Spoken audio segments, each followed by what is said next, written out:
Dans cet exercice, on va calculer le résidu de la fonction exponentielle 1 sur z en 0. Donc soit f de z égale exponentielle 1 sur z.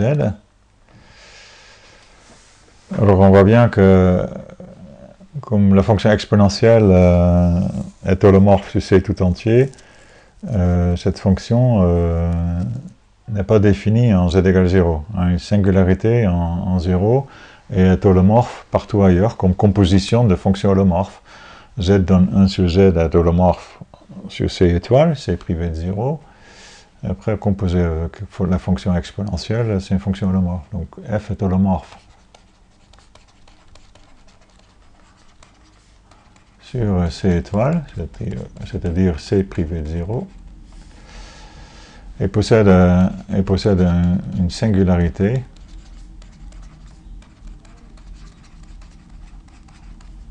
en 0 qu'on va étudier.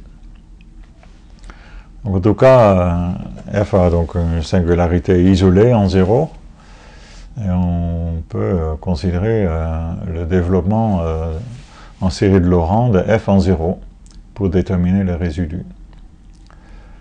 Et ici, ça va être très facile. On connaît le développement en série de la fonction exponentielle en 0.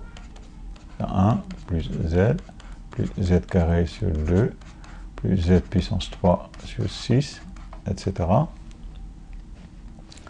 Ça, c'est valable pour z dans C.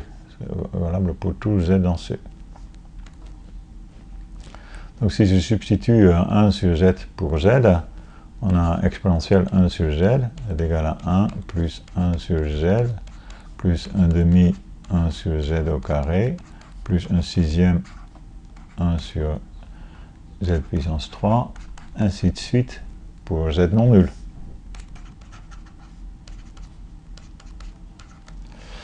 Et ça, si on écrit le terme dans le sens opposé, on voit que c'est le développement en série de Laurent de la fonction f.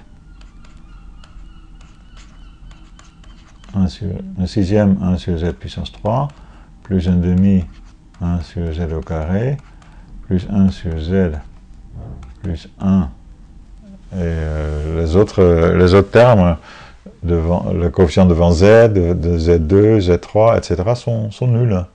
C'est le développement en série de Laurent. Donc L, le développement en série de Laurent de f en 0. Donc on voit plusieurs choses. On voit que la singularité est essentielle. Ce n'est pas une singularité d'ordre fini, ce n'est pas en pôle.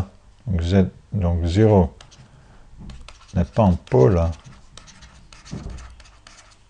de f. C'est une singularité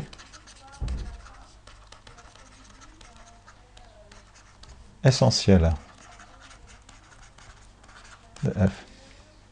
Peu importe, on a sa série de Laurent en 0, et on voit que le coefficient devant 1 sur z, c'est 1.